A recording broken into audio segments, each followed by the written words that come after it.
Hello दोस्तों, फिर से स्वागत है आपका मेरे चैनल पर। और हाजिर हूँ मैं एक बार फिर आपके सामने लेकर के क्लास 7 के भूगोल के चैप्टर 3। इसको बनाते बनाते मैंने रोक दिया था। इसका कारण था कि मेरी नई जॉइनिंग हुई थी और वहाँ पर जहाँ पर मैं अपने आप को सेटल कर रही हूँ, तो वहाँ पर जो है वॉइस और बहुत सारे नॉइज़ होते रहते हैं, तो वीडियो रिकॉर्ड करना बहुत ही हार्ड होता है। तो फिर भी मैं कोशिश करूँगी आपसे कि मैं इसको कंटिन्यू करूँ और आप लोगों के सहयोग की पूरी आवश्यकता है। तो आइए शुरू करते हैं, अपने टॉपिक पर आते हैं कि हमारा जो टॉपिक है क्लास 7 के भूगोल का एनसीईआरटी से संबंधित है, वो है हमारी बदलती पृथ्वी। चूँकि हम देख रहे हैं कि हमारा क्लाइमेट अब भी जो है बहुत ज़्यादा चेंज हो रहा है। आप देख रहे हैं कि ये मार्च का महीना है और अभी भी ठंड जो है पूरी तरीके से गई नहीं है और कभी बहुत ज़्यादा गर्मी लगती है। तो इसी तरह से भूगोल में इस बारे में बहुत कुछ बताया गया है और ये चैप्टर 3 जो है इसके बारे में बता रहा है कि पृथ्वी किस प्रकार बदल जाती है, उसमें किस प्रकार चेंजेस आते हैं यदि उस पर बाहरी फोर्स लगे और या उस पर जो है भीतर की ओर से कोई फोर्स लगे तो वो किस प्रकार चेंज होता है। तो शुरू करते हैं। आइए, ये है हमारा स्थल मंडल के बारे में कि अनेक प्लेट जो स्थल मंडल जो है जिस पर हम रहते हैं उसको कहते हैं स्थल मंडल। ठीक है, तो स्थल मंडल जो है उसमें क्या होता है, वो बहुत सारे प्लेट है जिन प्लेटों में ये बटा हुआ है। एक तरह से कह सकते हैं कि ये एक संतरा है, उसके अंदर जो वो गूदा है और गूदे के ऊपर जो एक ऊपरी परत जो छिलका है तो वो सॉफ्ट आपको लगता है। लेकिन इस तरह पृथ्वी का जो एक संरचना जो हुआ है कि वो ऊपर का जो परत है जो संतरे का आपको सॉफ्ट लग रहा है, पृथ्वी का वो कहाँ क्या है, कहीं पर कड़ा है जिसमें हमारा रहना हमारा चलना पॉसिबल हो पाता है, और कहीं पर ऐसा है कि पानी जमा हो गया है तो वो समुंदर है, कहीं पर नदियाँ बन गई हैं, कहीं पर पहाड़ है। तो ये स्थल मंडल का इस प्रकार का रूप देखने को मिलता है। और ये किस वजह से है कि वो एक ही संतरे के छिलके में तो संतरा का छिलका एक ही कवर से अपने आप को कवर अप कर लेता है, लेकिन पृथ्वी का जो प्लेट है वो एक ही साथ नहीं बना हुआ बल्कि कई प्लेटों में कई टुकड़ों में बटा हुआ है और कहीं कहीं पर जुड़ गया है। तो एक देश का दूसरे देश से रास्ता स्थल मंडल से भी है, कहीं पर समुद्र के द्वारा हम उससे संपर्क बना पाते हैं। तो इस तरह से वो टुकड़ों में बटा हुआ है और उसमें लगातार चेंजेस होते रहते हैं।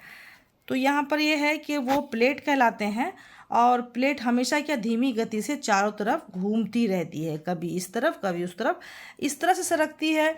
और उस पर जो है कि गुरुत्वाकर्षण जो इस प्रकार लगा हुआ है, इस प्रकार चलता है कि हमें पता नहीं चलता है कि वो मूव कर रहा है। ठीक है, तो पृथ्वी के अंदर पिघले हुए के क्या होते हैं, मैग्मा होते हैं। मैग्मा पृथ्वी के अंदर होते हैं। पृथ्वी अंदर से क्या है, पृथ्वी के एकदम ही भीतरी यानी केंद्र पे हम जाएंगे तो वहाँ पर मैग्मा है। मैग्मा गला हुआ पदार्थ जो कि खनिजों का जो रूप है वो जलता हुआ रूप में खौलते हुए रूप में रहता है, उसको मैग्मा कहते हैं।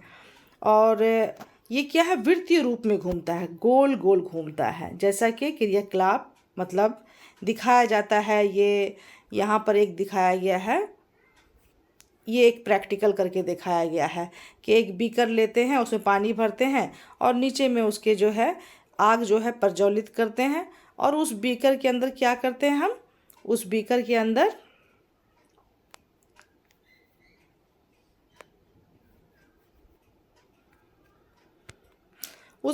अंदर एक बॉल डालते हैं और जब पानी जैसे जैसे उबलेगा गर्म होगा तो वो बॉल क्या अपने आप में मूव करेगा इधर से उधर। ठीक है, तो ये हमारा एक प्रकार का प्रैक्टिकल करके बताया गया है।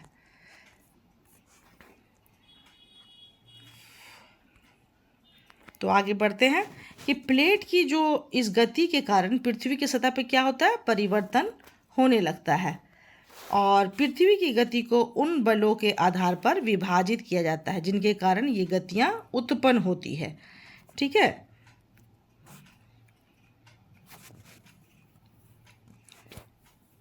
उन्हें क्या किया था, विभाजित, जिनके कारण ये गतियाँ उत्पन्न होती है। और जो बल पृथ्वी के आंतरिक भाग में यानी कि भीतर की ओर जो घटना घटती है ना, उन्हें अंतर्जनित बल यानी एंडोजेनिक फोर्स कहते हैं। एंडो मतलब अंदर, और जेनिक मतलब बल। तो एंडोजेनिक फोर्स कहते हैं। एवं जो बल पृथ्वी की सतह पर उत्पन्न होता है उसे बाह्यजनिक बल कहते हैं, यानी एक्सोजेनिक फोर्स। एक्सो मतलब बाहरी, ठीक है। और आकस्मिक गति उसमें जो उत्पन्न होती है उसकी कभी धीमी गति होती है और कभी ये तेज होती है, जिसके कारण क्या होता है, भूकंप उत्पन्न होता है, ज्वालामुखी क्या होता है, अकस्मात फट पड़ती है। तो ये सारी क्रियाएं हमारे पृथ्वी में होती है, ठीक है। और पृथ्वी के सतह पर ये क्या करता है, अत्यधिक हानि करता है जब भूकंप आता है और जब ज्वालामुखी क्या होता है, विस्फोटित होता है, ठीक है। आगे बढ़ते हैं। आप देख सकते हैं कि उसे एक जो है डायग्राम में समझाया गया कि पृथ्वी की गतियां किस प्रकार कार्य करती हैं। तो यहाँ पर पृथ्वी की गतियों को समझने के लिए हम उसे दो पार्ट में बांटते हैं, अंतर्जनित बल और बाह्यजनित। और अंतर्जनित बल के कारण क्या होता है और बाह्यजनित बल के कारण क्या होता है, ये समझ लेते हैं। देखिए, जब वो आंतरिक बल यानी भीतर की तरफ से जब बल लगता है तो आकस्मिक बल एक अचानक सा क्या होता है, एक अचानक सा दबाव पैदा होता है और पटल क्या विरूपण बल लगता है, उसके ऊपर उसके ऊपरी सतह पर एक अलग सी ताकत काम करती है। और वहाँ पर क्या होता है, जब पृथ्वी अंदर से ऊपर की तरफ ताकत लगाती है तो वहाँ पर्वतों का निर्माण होता है। क्या होता है, पर्वतों का निर्माण होता है। पृथ्वी पर जितने भी पर्वत आपको देखने मिले हैं उनका निर्माण इसी प्रकार हुआ है। और भीतरी बल के कारण जो है भूकंप उत्पन्न होता है, ज्वालामुखी का विस्फोट होता है और जमीनों का धंसाव होता है। तो ये देख चुके हम कि ये ऊपरी यानी भीतर की जो बल लगती है उसके कारण कितने सारे क्रियाकलाप होते हैं और उनसे कितने सारे नुकसान हो सकते हैं, ठीक है। अब आते हैं बाह्य जनित बल की तरफ। बाहरी ओर जो बल लगता है उसमें क्या होता है, आपर्दन और निक्षेपण, यानी कि कटाव होता है और एक तरफ कहीं मल या जो भी चीज़ जमीन या फिर पानी उसको बहा के ले आती है तो वो एक जगह जमा होने लगता है। और बाह्य जनित बल के कारण क्या होता है, नदियों का रास्ता बनता है और हवाएं चलती है, पवन, समुद्री तरंग उत्पन्न होता है। और समुद्री तरंग का मतलब होता है कि समुद्र में जो बड़े बड़े तरंग जो ऊपर तक ले जाते हैं उस बाहरी बल के कारण होता है। और हिमनद, नदियों यानी कि बर्फीली एरिया में जो बर्फ जो है टूट कर बहने लगती है उसको हिमनद कहते हैं। तो बाहरी बल के कारण हिमनद का निर्माण होता है। आगे बढ़ते हैं। जैसे कि एंडोजेनिक और एक्सोजेनिक। एंडो मीन्स मैंने बताया अभी कि एंडो मीन्स क्या होता है, अंदर से। जेनिक मतलब उत्पन्न होना, अंदर से उत्पन्न होना, एंडोजेनिक।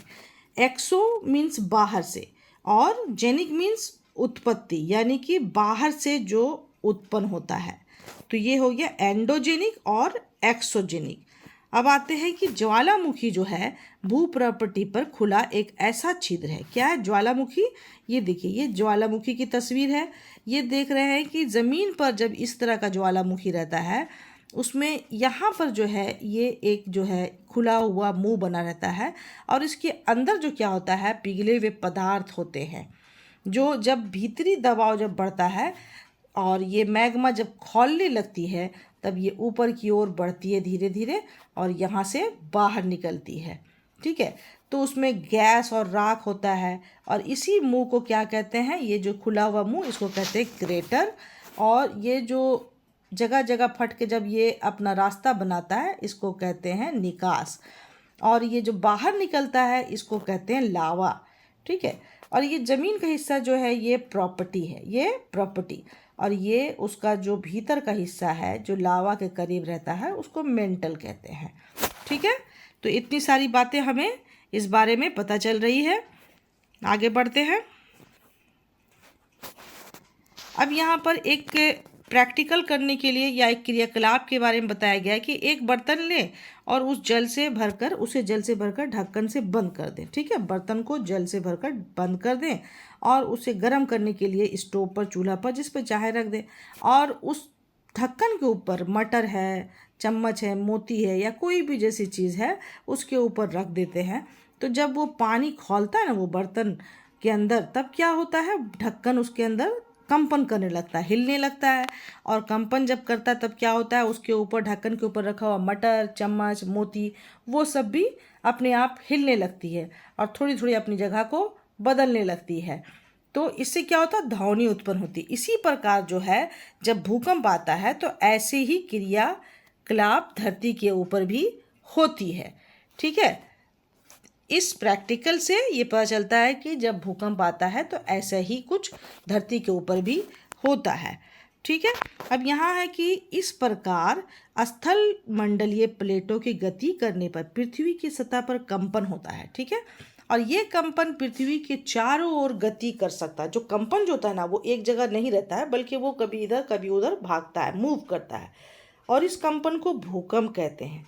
अब भूप्रपट्टी के नीचे यह स्थान जहाँ कंपन करना आरंभ करता है, जहाँ से ये हिलना यानी ज़्यादा खौलने लगता है ये वाला हिस्सा, तो उसको कहते हैं उद्गम केंद्र।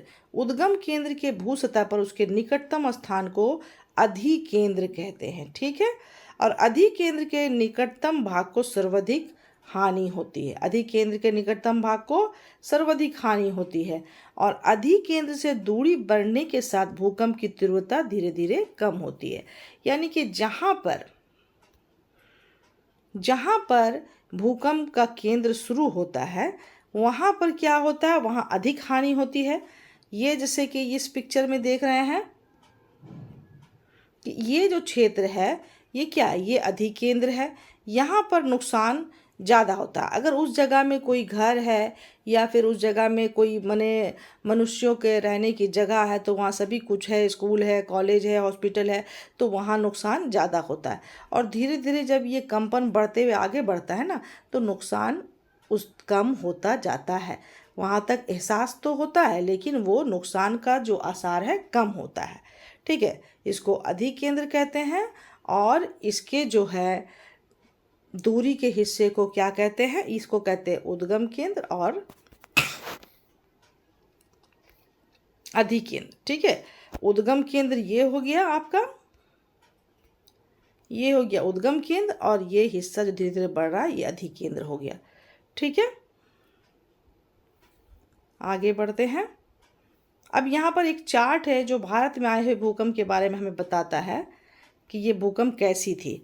भूकंप की भविष्यवाणी क्या है वो संभव नहीं होती। हालांकि उसके बारे में बहुत सारे आविष्कार हो चुके हैं, लेकिन कोई फिक्स ऐसा कोई जो है डिटेक्टर नहीं पाया गया है या अब तक नहीं बना है जो उसको बता सके कि कोई सर्टेन टाइम में, सर्टेन डे में ये भूकंप आ जाएगा। लगभग अनुमान लगाया जा सकता है, पर कोई उसका सटीक डेट नहीं बताया सकता है। हाँ, जानवरों के व्यवहार में भूकंप आने से पहले बहुत कुछ बदलाव देखा जाता है, ऐसा साइंटिस्ट लोग कहते हैं, लेकिन वो भी ज़रूरी नहीं है कि उसी वजह से हो। ठीक है, उसमें क्या, तालाब की मछलियों में आप देख सकते हैं। ठीक है, तालाब की मछलियाँ उसमें देख सकते हैं, सांपों को धरातल पर से बाहर आते देख सकते हैं। जानवरों को व्यवहार यानी कि अभी लगातार जो है आप देखे होंगे कि उससे पहले जो भूकंप आया था गल्फ़ कंट्री में, तो क्या हुआ था, कुत्ते के भौंकने की जो है शुरुआत बहुत ज़्यादा हो गई थी। ये सारे परिवर्तन जानवरों में दिखे थे। ठीक है, तो वजह कुछ और भी हो सकती है, लेकिन भूकंप आने से पहले ऐसा कुछ देखा जाता है। अब ये एक चार्ट है जो बता रहा है कि भुज यानी कि गुजरात का हिस्सा। ठीक है, ये भूकंप आया था 26 जनवरी 2001 में। ठीक है, कितना रिएक्टर स्केल का था, 6.9। 6.9 ये जो रिएक्टर स्केल जो कहा जाता है भूकंप का, ये अति तीव्रता वाली होती है। 6.9 मीन्स कि नियरेस्ट अबाउट 7, तो ये अति तीव्रता वाली है।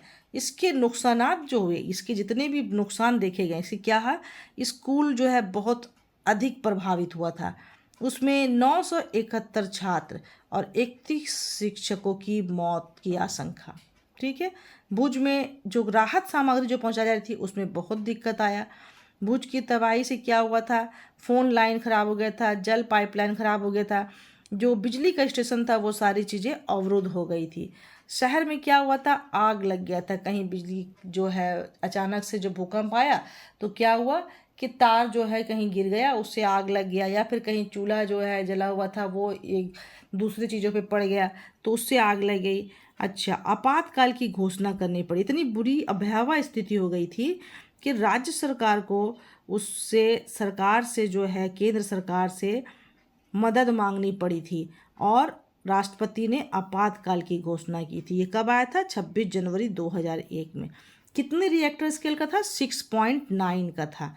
अब ये बता दें कि भूकंप की तीव्रता जो है वो कितने कितने का रहेगा, तो कैसा माना जाता है? जब भूकंप जो है 2.0 या उससे कम होता है तो इसका प्रभाव नहीं के बराबर है, ठीक है। और जब भूकंप की तीव्रता 5.0 के लगभग होता है तो इससे क्या होता है? वस्तुओं के गिरने की, क्षति पहुंचने की आशंका रहती है। लेकिन भूकंप जब 6.0 या उससे अधिक हो या 7.0 हो तो ये बहुत ही शक्तिशाली भूकंप होती है।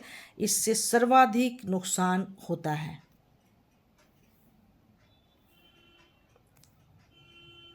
हाँ, अब ये ज़रूरी है कि ये भी जान ले बच्चों कि भूकंप से बचाव के कई तरीके हैं जो प्राइमरी है, लेकिन उसके लिए कोशिश करना चाहिए कि जब आपको आभास हो कि भूकंप आ रही है और जब धरती हिल रहा है तो उसके दौरान आप सुरक्षित स्थानों में जाने की कोशिश करें।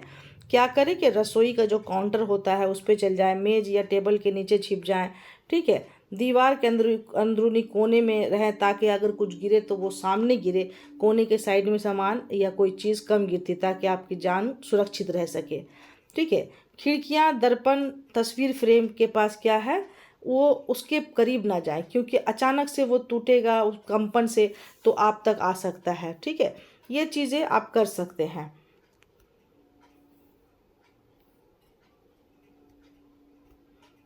अब आते हैं कि मुख्य स्थलाकृति क्या है।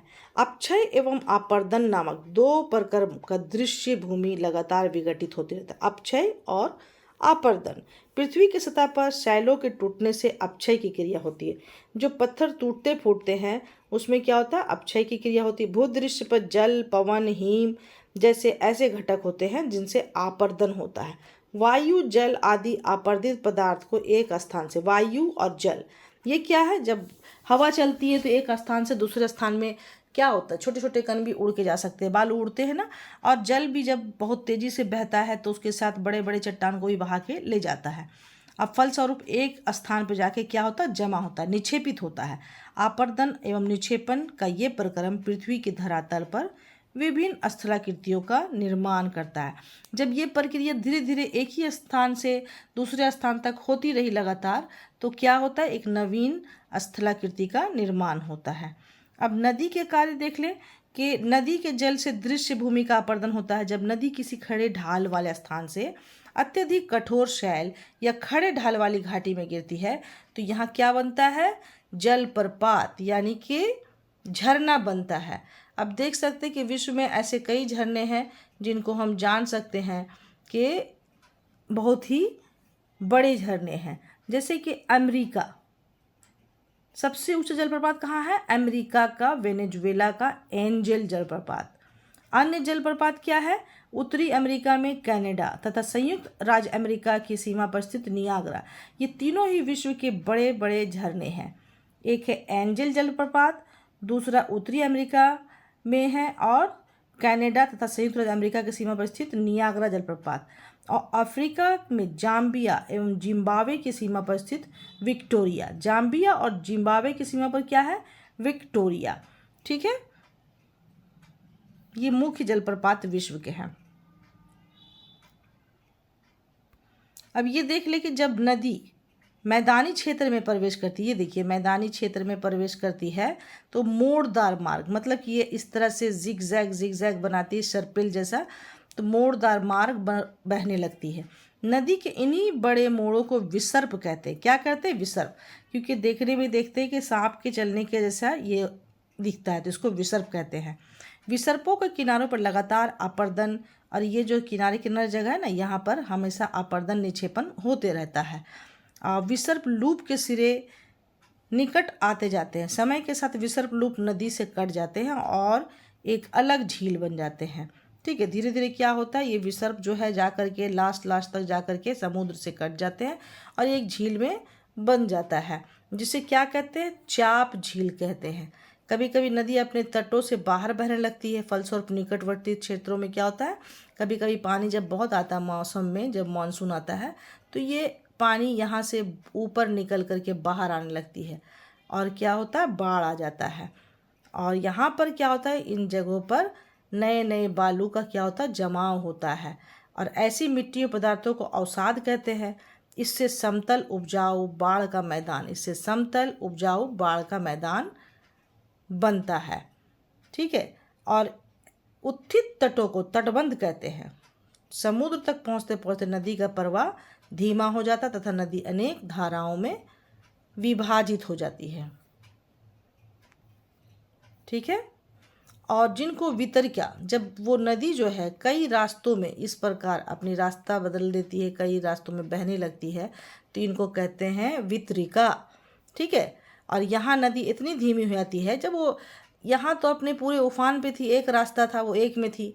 बोलते हैं ना कि जब कई डंटों को एक साथ मिला कर रखें तो वो बहुत मजबूत होती है, लेकिन जब सभी डंटों को अलग कर दीजिए, उसी तरह से नदी भी जब कई रास्तों में बढ़ जाती है तो कमज़ोर पड़ने लगती है और मलबे का निक्षेपण करने लगती है। प्रत्येक वितरिका अपने मुहाने का निर्माण करती है, ये अपना मुहाना बनाने लगती है। हर नदी का जो रास्ता है अपना अपना मुहाना बनाती है और सभी मुहानों का अवसादों से संग्रह से क्या होता है, डेल्टा बनता है।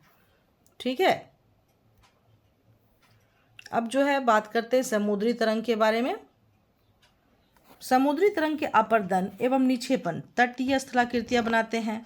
क्या करते हैं, अपर्दन जो कटाव और जमाव होता है वो तटीय स्थलाकृति बनाते हैं। समुद्री तरंगे लगातार शैलों से क्या, पत्थरों से टकराती रहती है, जिससे दरार विकसित होती है और समय के साथ ये बड़ी और चौड़ी होती जाती है। ठीक है। इनको समुद्री गुफा क्या कहते हैं, समुद्री गुफा कहते हैं। देखिए ये तटीय मेहराब है और इस तरह का जब अंदर रास्ता बनने लगता है तो इसको समुद्री गुफा कहते हैं।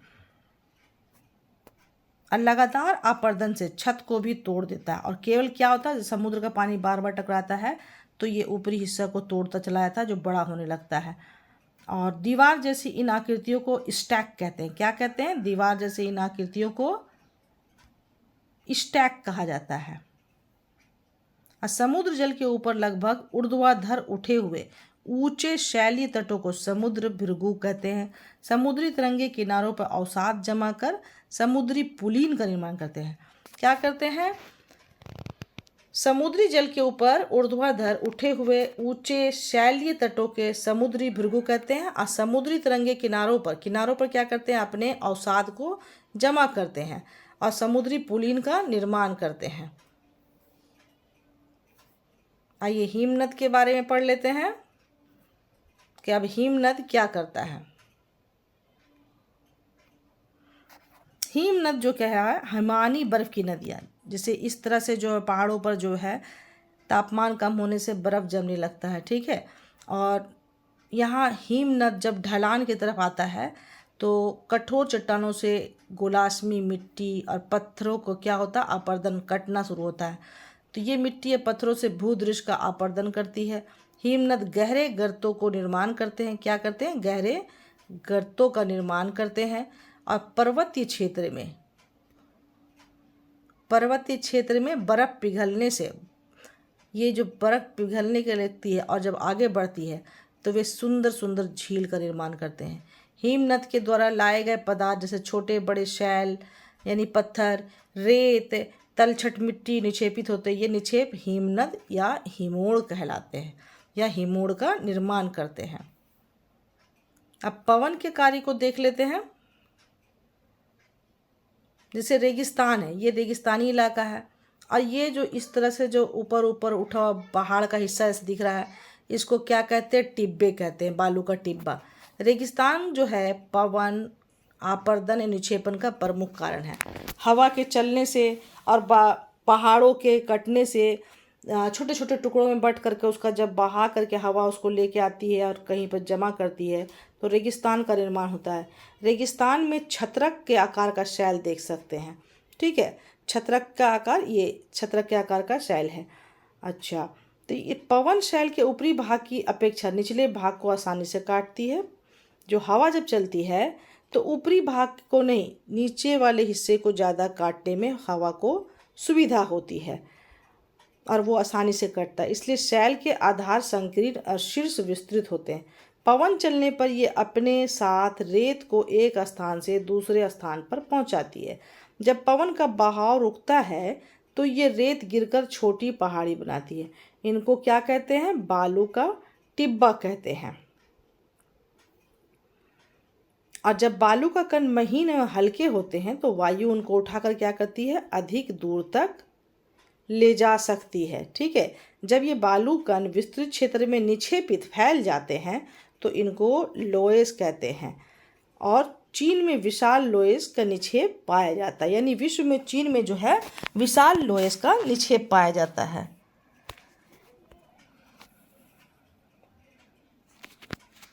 अच्छा, अब यहाँ बहुत सारे प्रश्न हैं कि प्लेटें क्यों घूमती है। तो भीतरी बल के कारण प्लेटें अपने स्थान से दूसरे स्थान पे धीरे धीरे घूमती रहती है। बहिर्जनिक और अंतर्जनित बल क्या है? ठीक है, बहिर्जनिक जो बाहर की तरफ से बल लगता है उसको बहिर्जनिक कहते हैं, और जो भीतर की तरफ से पृथ्वी के पटल पर बल लगता है उसको अंतर्जनित कहते हैं। अपर्दन क्या आता है? यानी कि पहाड़ों का या बालुओं का मट्टियों का कटाव जो होता है उसको अपर्दन कहते हैं। बाढ़कृत मैदान का निर्माण कैसे होता है? जब नदियों के पानी ओवर होकर के बहने लगते हैं और उनके साथ बालू भी जो है ऊपर आकर के उनके तटों पर जमने लगती है और काफ़ी बड़े क्षेत्रों में फैल जाती है तो उसको बाढ़कृत मैदान कहते हैं। क्या कहते हैं? बाढ़कृत मैदान कहते हैं।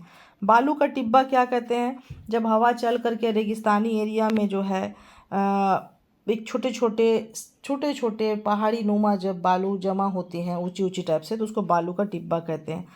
उसी तरह समुद्री पुलीन है, चाप झील क्या है, ये सारे सवाल इसी चैप्टर में आपको दे दिए गए हैं। और इसी प्रकार ये ऑब्जेक्टिव भी है कि इनमें से कौन समुद्री तरंग की विशेषता नहीं है। विशेषता नहीं है कौन सा है? शैल है, समुद्री गुफा, किनारा नहीं है। हिमनद की निक्षेपण विशेषता है, उसकी निक्षेपण विशेषता क्या है? हिमोड़ है। पृथ्वी की आकस्मिक गतियों के कारण कौन सी घटना होती है? आकस्मिक जो उसमें गति आती है उसके कारण ज्वालामुखी होती है। ठीक है, और छत्रक शैल पाई जाती है रेगिस्तान में। चाप झील पाई जाती है कहाँ? नदी घाटी में। ये सारे सवाल जवाब इसमें दे दिए गए हैं। तो ये चैप्टर जो है एनसीईआरटी की क्लास 7 की किसी भी कंपटीशन करने वाले विद्यार्थी के लिए अति महत्वपूर्ण है। उम्मीद है आपको अच्छे से समझ में आया होगा। आप अपने रिस्पांस से मुझे ज़रूर अवगत कराएं और पूरी कोशिश है कि अगला जो इसका चैप्टर 4 है जल्द ही अपलोड करूं। तो मिलते हैं अगले वीडियो में। धन्यवाद।